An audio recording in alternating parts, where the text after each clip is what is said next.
بسم اللہ الرحمن الرحیم۔ گمنام ہیرو کے معزز ناظرین السلام علیکم۔ آئیے چلتے ہیں کہانی کی طرف۔ ثانی نے بھی اس کے دماغ میں رہ کر اس کی ہی سوچ میں حوصلہ دیا کہ اس کی تمام رات کی دعائیں قبول ہو گئی ہیں اور خدا نے اس کے لیے مددگار فرشتے بھیج دیے ہیں۔ وہ دوسرے کمرے میں چلی گئی۔ کیمرہ مین اور یونٹ کے دوسرے لوگ شوٹنگ کی تیاری کر رہے تھے۔ ثانی کبھی ندا کے اندر اور کبھی اکرم کے اندر جا کر یہ باتیں ان کے ذہن میں نقش کر رہی تھی کہ جب تمام لائٹس آن ہوں گی اور کیمرہ آن ہوگا تو ان دونوں کو کس طرح بے حیا عاشقوں کی طرح ایکٹنگ کرنی ہے اور کس طرح مکالمے ادا کرنے ہیں۔ تمام تیاریاں مکمل ہونے کے بعد لائٹس آن ہو گئیں، کیمرہ سٹارٹ ہو گیا اور ان دونوں نے پریم کہانی شروع کر دی۔ ندا نے اکرم کی گردن میں باہیں ڈال کر کہا، جس پر میرا دل آ جاتا ہے میں اس کے ساتھ تنہائی میں رنگین لمحات گزار لیتی ہوں۔ کل سے میرا دل تم پر آیا ہوا تھا، پتہ چلا ممی نے صابرہ نام کی ایک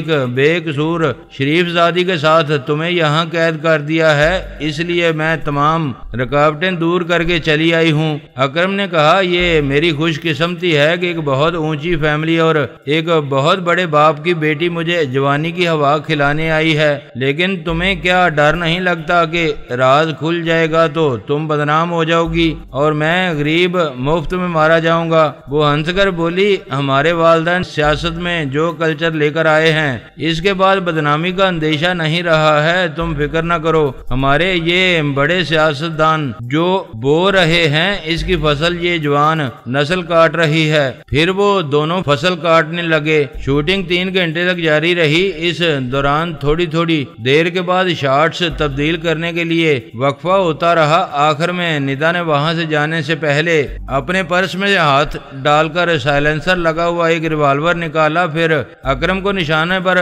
لے کر کہا، تم مرد ہو اور بڑے زبردست ہو، اس لیے اپنی تسلی کر لی، مگر اب اعلیٰ اور ادنا مقام کی بات ہے اور تمہارے جیسا ملازم تو میرے پاؤں کی جوتی کے برابر بھی نہیں ہے۔ اب جذبات سرد پڑ جانے کے بعد عقل کہہ رہی ہے کہ تم مجھے حاصل کرنے کا فخر کرو گے اور میری انسلٹ ہوتی رہے گی، لہذا ایسا نہیں ہونا چاہیے۔ یہ کہتے ہی اس نے اکرم کو گولی مار دی، پھر کمرے کا دروازہ کھول کر جانے لگی۔ کیمرہ اس کے پیچھے پیچھے تھا۔ اس نے دونوں سپاہیوں کو آواز دی، وہ دوڑتے ہوئے آئے۔ ندا نے حکم دیا، اپنے ہتھیار پھینک دو۔ انہوں نے حکم کی تعمیل کی، اپنے ہتھیار پھینک دیے۔ وہ بولی، میں نہیں چاہتی کہ میرے یہاں آنے اور منہ کالا کرنے کی بات دوسروں تک پہنچے۔ کنڈوم کلچر کے ایک معنی یہ بھی ہیں کہ اپنے گناہوں کا کوئی ثبوت نہ چھوڑا جائے، اس لیے میں تم دونوں کو بھی نہیں چھوڑوں گی۔ یہ کہتے ہی اس نے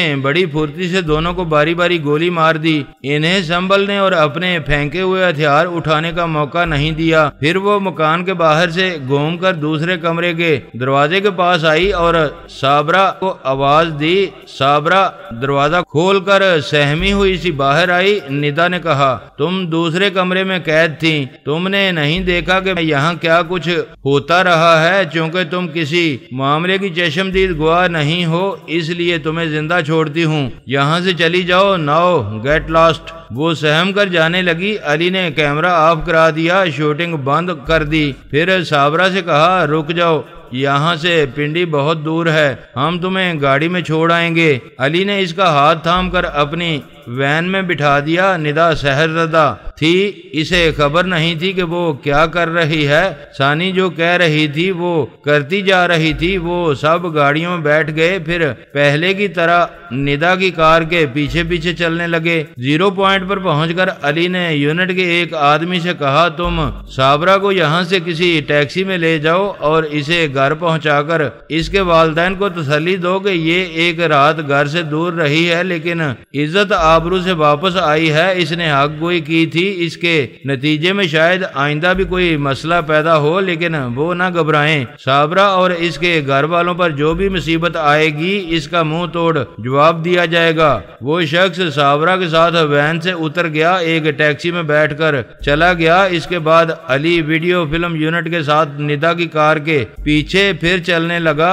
وہ ان سب کو اپنی کوٹھی کے احاطے میں لے آئی۔ پہرا دینے والے گارڈز نے بڑے صاحب کی صاحبزادی کے ساتھ ان کو دیکھ کر احاطے کے اندر جانے سے نہیں روکا۔ ندا ثانی کی مرضی کے مطابق اپنے بیڈ روم میں جا کر سو گئی۔ ثانی بیگم شائستہ کے اندر آئی۔ اس نے پچھلی رات بیگم شائستہ اور سیکیورٹی گارڈ پر ترمیمی عمل کیا تھا اور ان کے ذہنوں میں یہ نقش کر دیا تھا کہ دوسرے دن ایک ویڈیو فلم یونٹ آئے گا اور ان دونوں کی ایک ویڈیو فلم تیار کرے گا۔ وہ دونوں استقاط حمل اور کنڈوم کلچر کی بے حیائی کے متعلق مکالمے ادا کریں گے اور اپنی ایکٹنگ کے ذریعے سمجھائیں گے کہ ایسی بے حیائی عام ہو جائے تو بڑے گھر کی بیگمات بھی کسی طرح بے خوف و خطر اپنے شوہروں کے اعتماد کو دھوکہ دے سکتی ہیں اور اب بھی دھوکہ دے رہی ہیں۔ بڑے صاحب بیرونی ممالک کے دورے پر گئے ہوئے تھے، اس لیے علی نے اطمینان سے ایک اور ویڈیو فلم تیار کر لی، پھر اپنے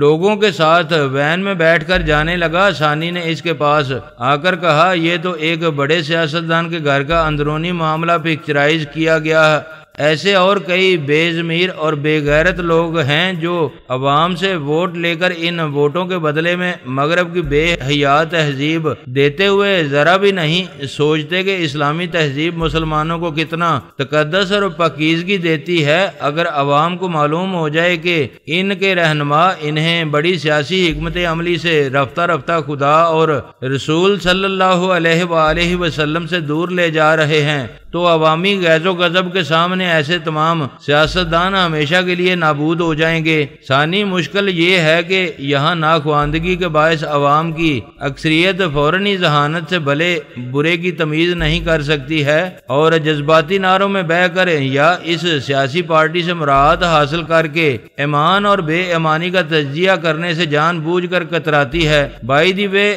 اب کیا ارادہ ہے؟ ہم ایسے ہی چند بڑے سیاسی رہنماؤں کی گنہونی زندگیوں کو ویڈیو فلم میں ریکارڈ کریں گے، پھر ان کا محاسبہ کریں گے۔ ثانی علی کے پاس سے چلی آئی، پھر ان ضمیر فروش سیاستدانوں کے اندر جگہ بنانے لگی اور تنظیمی عمل کے ذریعے انہیں اپنا تابعدار بنانے لگی جو صرف اقتدار کے لالچ میں مملکت خداداد کی غیرت کو مغرب کی بے داد گر چھایا میں لا رہے تھے۔ وہ خیال خوانی کے ذریعے اپنا کام کرتی رہی۔ علی فلمی یونٹ کو ساتھ لے کر اپنا کام کرتا رہا۔ جب انہوں نے تمام اہم بے غیرت وطن فروشوں بلکہ اسلامی تہذیب فروشوں کی کمزوریوں کو ریکارڈ کر لیا اور ان تمام ریکارڈ ویڈیو کی کئی کاپیاں تیار کر لیں تو علی نے ایک کارڈ فون کے ذریعے ایک بڑے لیڈر سے رابطہ کیا۔ اس کے سیکرٹری نے کہا، صاحب بہت مصروف ہیں، اپنا پیغام لکھوا دو، بعد میں ان کے پاس پہنچا دیا جائے گا۔ علی نے کہا، اونچی کرسی پر بیٹھنے کے بعد اسی طرح عوام کی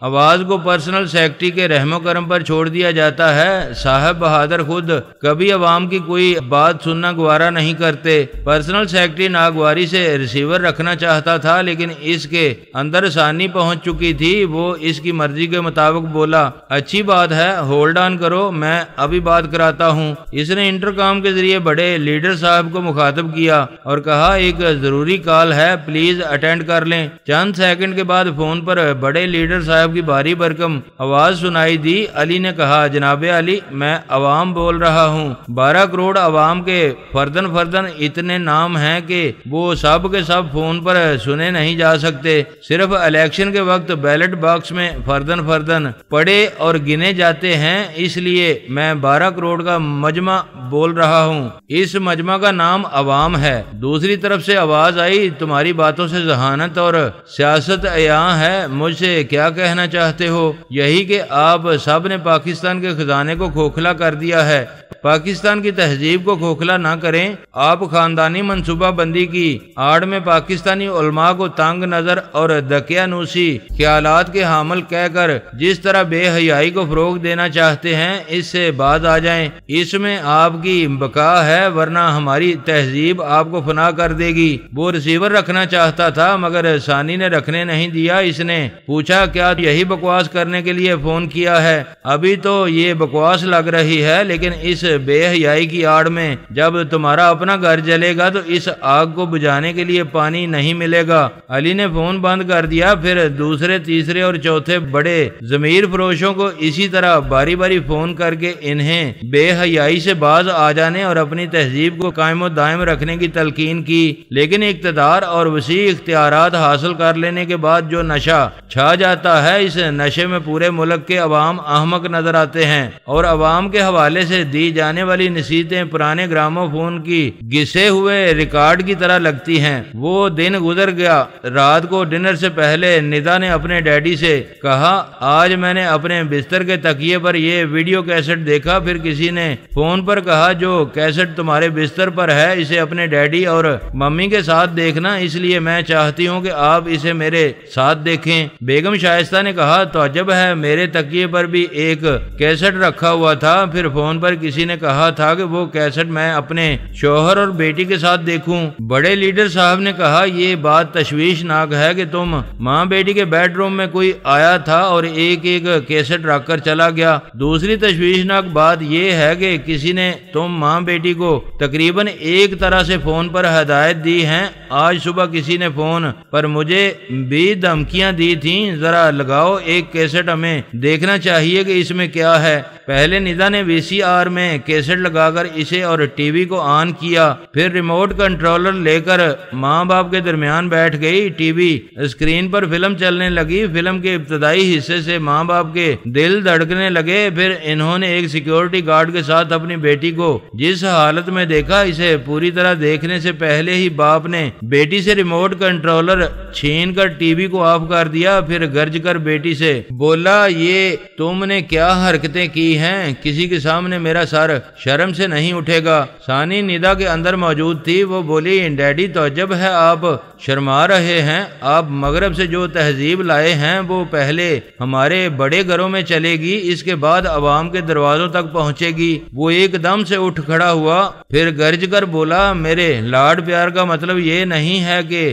تم ایک 2 کوڑی کے ملازم کے سامنے ہمارا سر جھکا دو۔ آپ کا سر نہیں جھکے گا۔ آپ نے پوری فلم نہیں دیکھی ہے۔ میں نے اپنے شوق سے جو کچھ بھی کیا، اس کے بعد اس سیکیورٹی گارڈ اکرم کو گولی مار دی، پہرا دینے والے دونوں سپاہیوں کو بھی موت کے گھاٹ اتار دیا۔ میں نے بدنامی کے تمام راستے بند کر دیے ہیں۔ یو نان سینس، تم کس عقل سے بول رہی ہو؟ جس دشمن نے یہ ویڈیو فلم تیار کی ہے، اس کے پاس اس کی ماسٹر کاپی ہوگی، جس کے ذریعے وہ ایسی ہزاروں لاکھوں کاپیاں تیار کر کے تمام مخالف سیاسی پارٹیوں اور مختلف عوامی تنظیموں تک پہنچا سکتا ہے۔ تم نے ایک بیٹی ہو کر باپ کی اونچی اور مضبوط کرسی کے پائے ہلا دیے ہیں۔ پائے کمزور ہوں گے تو ضرور ہلیں گے۔ آخر جس تہذیب کا پرچار کرنا ہے اور اسے پورے ملک میں عام کرنا ہے تو پھر اندیشے کیا ہیں؟ یہ ہیں کہ پاکستانی عوام بڑے جذباتی مسلمان ہیں۔ ان کے سامنے ایک ناپسندیدہ چیز کو پسندیدہ بنانے کے لیے بڑی دھیمی چالوں اور بڑی سیاسی حکمت عملی سے منشیات کی طرح آہستہ آہستہ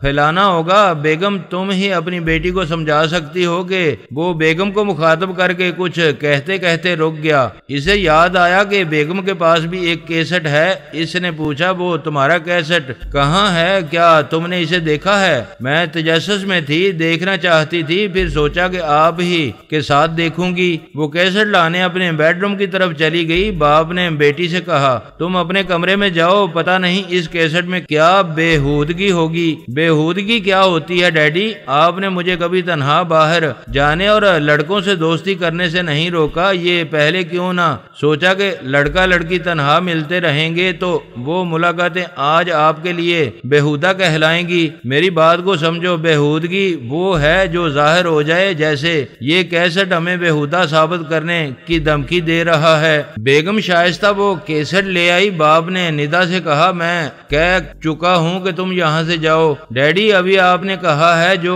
عوام پر ظاہر ہو جائے وہ بےہودگی ہے، اور ابھی تو ظاہر ہونے والی والی کوئی بات نہیں ہے، ہم اپنی چار دیواری میں رازداری سے دیکھ رہے ہیں۔ وہ ماں کے پاس آ کر کھڑی ہو گئی، پھر بولی اور یہ کیسٹ تو میری ممی لائی ہیں اور ماں بےہودگی نہیں لاتی، ہو سکتا ہے اس میں کوئی نیک پروین دکھائی گئی ہو۔ کم آن ڈیڈی، آپ تو مگر بھی تہذیب لاتے لاتے پسماندہ مشرقی بن رہے ہیں۔ باپ نے بیٹی کی کیسٹ VCR سے نکالی اور اس کی ماں کی کیسٹ اس میں لگائی، پھر ٹی وی کو آن کر کے ذرا دور ہو کر دیکھنے لگا، مگر کیا دیکھتا ہے، اس کی بیگم سیکیورٹی افسر سے دل بہلا رہی تھی اور کہہ رہی تھی کہ یہ شوہر حضرات بڑے الو کے پٹھے ہوتے ہیں۔ آج سے 25 برس پہلے شادی ہوئی تھی، جب 5 برس تک اولاد نہیں ہوئی تو پھر مجھے جو پسند آیا اسے میں نے خوش کیا، جس کے نتیجے میں ندا پیدا ہوئی، اور ہمارے بڑے صاحب بڑے خوش ہیں کہ ندا ان کی۔ بڑے صاحب نے ریموٹ کنٹرولر کے ذریعے ٹی وی کو آف کر دیا، پھر گور کر بیگم کو دیکھا۔ بیگم نے کہا جو ظاہر ہو جائے وہ گناہ اور فریب ہے، زہریلی سچائی یہاں کی صرف چار دیواری میں ہے۔ دنیا پہلے دن سے ندا کو آپ کی بیٹی مانتی آئی ہے، اب آپ انکار کریں گے تو آپ کی ہی انسلٹ ہوگی۔ وہ گرج کر بولا to hell with our insult, تم آج تک میرے اعتماد کو دھوکہ دیتی رہیں اور خود کو اپنے شوہر کی یعنی کہ میری وفادار ثابت کرتی رہیں۔ بیگم نے کہا کنڈوم کا ایک فائدہ یہ بھی ہے کہ بیوی کی وفاداری ثابت ہوتی رہتی ہے۔ میں نے ندا کے بعد پھر کوئی اولاد پیدا نہیں ہونے دی۔ وہ گور کر بے بسی سے دیکھ رہا تھا۔ بیگم نے کہا ایک بار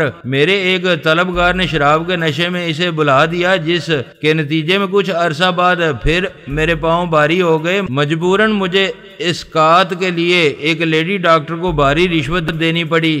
آج آپ ملک کے قانون ساز اہم افراد میں سے ایک ہیں، اسقاط حمل کو جلد سے جلد قانون کے دائرے میں لے آئیں، بڑے فائدے ہیں۔ دیکھیں ہمارا کتنا روشن خیال گرانا ہے، شوہر بیوی اور جوان بیٹی پوری آزادی اور فراخ دلی سے جنسی تعلقات پر گفتگو کر رہے ہیں۔ دنیا والے ہمیں بیک ورڈ یعنی پسماندہ اور دقیانوسی نہیں کہیں گے۔ ندا سر جھکا کر ایک صوفے پر بیٹھ گئی، پھر بولی دنیا کے کسی بھی خاندان میں فخر کرنے کے لیے اپنے باپ دادا کی طرف سے اونچا مقام اور برتری چاہیے۔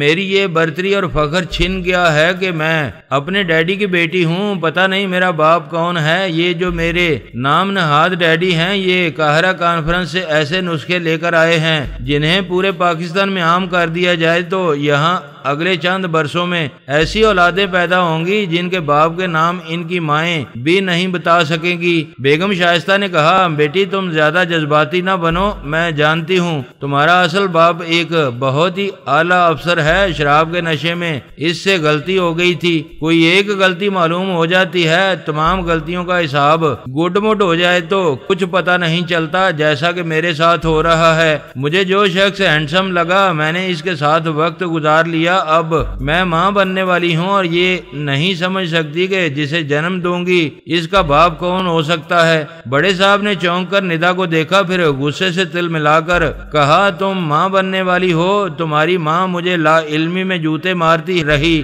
کیا یہ کم تھا کہ اب تم ایک نئی خبر سنا رہی ہو؟ بیگم ابھی لیڈی ڈاکٹر کو فون کر کے بلاؤ۔ بیگم فون کی طرف جانا چاہتی تھی، ندا نے کہا رک جائیں، یہ میرا معاملہ ہے، میری چیز ہے، آپ میں سے کوئی میرے بچے کے خلاف کوئی کارروائی نہ کرے۔ بڑے صاحب نے کہا کیا ہمیں بدنام کرنا چاہتی ہو؟ میں سوسائٹی اسمبلی اور اپوزیشن پارٹی والوں کے سامنے منہ دکھانے کے قابل نہیں رہوں گا۔ اگر آج میں ایک عام آدمی ہوتا تو تمہاری ماں کی بد چلنی پر اسے قتل کر دیتا یا طلاق دے دیتا، لیکن ہمارے افضل و اعلیٰ خاندان کا جو رعب و دبدبہ ہے اس کے پیش نظر میں خون کے گھونٹ پی رہا ہوں۔ میں صرف تمہاری ماں کی بے غیرتی نہیں تمہاری بھی کماری ممتا کو جبرن برداشت کر رہا ہوں۔ وہ مغرور لڑکی تھی، اپنے بلند مقام پر ناز کرتی تھی، خود کو بدنام نہیں کر سکتی تھی، لیکن ثانی نے تنویمی عمل کے ذریعے اس کے ذہن میں یہ نقش کر دیا تھا کہ وہ اپنے ہونے والے بچے کو ضائع نہیں کرے گی، اسی لیے وہ اپنے خاندان کی نیک نامی اور برتری کو سمجھنے کے باوجود بضد تھی کہ اپنے ہونے والے بچے کو نقصان نہیں پہنچائے گی۔ فون کی گھنٹی بجنے لگی، بڑے صاحب نے ریسیور اٹھا کر کہا میں بول رہا ہوں، آپ آپ کون ہیں؟ دوسری طرف سے کہا گیا میں رضی الدین بول رہا ہوں، قاہرہ کانفرنس سے جو نسخے لے کر آئے تھے اس میں یہ بھی مشورہ دیا گیا تھا کہ آبادی کم کرنے کے لیے ہم جنس پرستی کی آزادی دی جائے، جیسا کہ مغربی ممالک میں ہے۔ ہم نے ایسی مغربی تہذیب پاکستان میں رائج کرنے کے لیے کروڑوں ڈالر حاصل کیے ہیں، لیکن اب یہ کروڑوں ڈالر کروڑوں جوتوں کے حساب سے ہمارے سروں پر پڑنے والے ہیں۔ بڑے صاحب نے پوچھا ایسی کیا بات ہو گئی ہے؟ اب آپ بہت پریشان لگ رہے ہیں، میں کس منہ سے کہوں؟ میرے دو نوجوان خوبصورت بیٹے نہ جانے کن گنڈوں بدماشوں کے دوست بن گئے ہیں اور ہم جنس پرستی کا شکار ہو گئے ہیں۔ وہ بالکل لڑکیوں یا خسرو کے انداز میں اپنے گنڈے عاشقوں کے لیے آہیں بھرتے ہیں۔ آپ کو ان باتوں کا پتہ کیسے چلا؟ کسی نے دشمنی کی ہے اور میری بیٹوں کی ایسی ویڈیو فلم تیار کی ہے کہ وہ منظر عام پر آ جائے تو ہم کسی کو منہ دکھانے کے قابل نہیں رہیں گے۔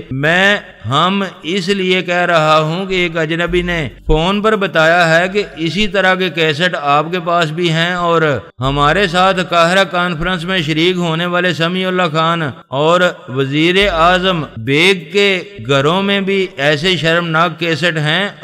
پہلے ہم ان معاملات کو شرمناک نہیں کہتے تھے، لیکن یہ آگ دشمنوں نے ہمارے گھروں میں لگائی ہے تو سمجھ میں آ رہا ہے کہ اسلامی تہذیب ہمیں کس قدر تحفظ فراہم کرتی ہے۔ بڑے صاحب نے کہا مسٹر رضی یہ معاملہ حد سے زیادہ تشویشناک ہے، آپ مسٹر سمیع اللہ خان اور مسٹر اعظم بیگ کے ساتھ فوراً یہاں چلے آئیں، ہمیں اپنے بچاؤ کی تدبیر کرنی ہوگی ورنہ ہم سب کو سیاست کے میدان سے ایسے بھاگنا ہوگا کہ اپنے گھروں تک عوام ہمیں پتھر مارتے آئیں گے اور ہمیں قبروں میں پہنچا کر ہی دم لیں گے۔ فون پر رابطہ ختم ہو گیا تو بیگم شائستہ نے کہا آپ کی باتوں سے اندازہ ہو رہا ہے کہ دوسرے اعلیٰ عہدیداروں پر بھی کیسٹس کی صورت میں عذاب نازل ہو رہا ہے۔ بڑے صاحب نے جھنجھلا کر کہا عذاب کی بات کیوں کرتی ہو؟ کیا مصیبتیں آسمان سے نازل ہو رہی ہیں؟ نہیں، یہ آسمانی عذاب نہیں ہے، ہمارے دشمنوں کی چالیں ہیں۔ یہ سمجھ میں نہیں آتا کہ انہوں نے باقاعدہ کیمروں لائٹوں کے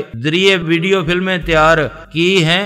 ایسے وقت نہ تمہیں نہ ندا کو اور نہ ہی ہمارے دوسرے اعلیٰ عہدیداروں کے گھر والوں کو اس کا علم ہو سکا وہ کیسے دشمن ہیں کہ ہم میں سے کسی کی نظروں میں نہیں آ سکے۔ اس نے موبائل فون کے ذریعے بیرونی ممالک کے ان سفیروں سے باری باری رابطہ کیا جو قاہرہ کانفرنس سے تعلق رکھتے تھے۔ میں بتاتا گیا کہ دو تہذیبوں کی جنگ کا آغاز اچھی طرح ہونے نہیں پایا ہے اور اسلامی تہذیب کے علمبرداروں کی طرف سے ایسا زبردست حملہ ہوا ہے کہ پیروں تلے سے زمین نکل رہی ہے۔ تمام سفیروں نے تسلی دی کہ وہ سب ابھی بڑے صاحب کے پاس آ رہے ہیں، پریشان نہیں ہونا چاہیے، ایسی رکاوٹیں آتی رہتی ہیں، جس طرح بھی حملہ کیا گیا ہے اس کا مؤثر جواب دیا جائے گا۔ 1 گھنٹے کے بعد وہ تمام اعلیٰ عہدیدار اور مختلف ممالک کے سفیر وہاں پہنچ گئے۔ بڑے صاحب کی عالیشان کوٹھی کے ہال میں بیٹھ کر ایک دوسرے کو موجودہ حالات تفصیل سے بتانے لگے۔ ثانی خیال خوانی کے ذریعے ان کے درمیان موجود تھی اور اپنے پاس اسٹیئرنگ پر بیٹھے ہوئے علی کو ان کے درمیان ہونے والی گفتگو سنا رہی تھی۔ ان کی کار بڑے صاحب کی کوٹھی سے کچھ فاصلے پر کھڑی ہوئی تھی۔ ایک امریکی نمائندے نے تمام تفصیلات معلوم کرنے کے بعد ہاٹ لائن پر سپر ماسٹر سے رابطہ کیا، پھر کہا ہمیں یقین تھا کہ پاکستان میں مولویوں، علماء اور ان کی تنظیموں کو کچل دیا جائے گا یا انہیں ایسے مقام پر پہنچا دیا جائے گا کہ نئی نسلیں انہیں اہمیت نہیں دیں گی۔ اس طرح ہم اپنی تہذیب کو پورے ملک میں پھیلا دیں گے، لیکن ابھی یہاں ہمارے طرف سے پوری طرح ابتدا بھی نہیں ہوئی ہے اور ہمارے وفادار پاکستانی سیاستدانوں پر ایسے حملے شروع کیے گئے ہیں جو صرف ٹیلی پیتھی اور ہپناٹزم کے ذریعے ممکن ہے، لہٰذا ہمیں جوابی کارروائی کے لیے یہاں ٹیلی پیتھی جاننے والوں کی ضرورت ہے۔ ادھر ہیڈ کوارٹر میں سپر ماسٹر اور دیوی وغیرہ کو پارس نے بری طرح الجھا کر رکھا ہوا تھا۔ سپر ماسٹر نے پریشان ہو کر کہا یہاں بھی ایک دشمن ٹیلی پیتھی جاننے والے نے ہمیں پریشان کر رکھا ہے۔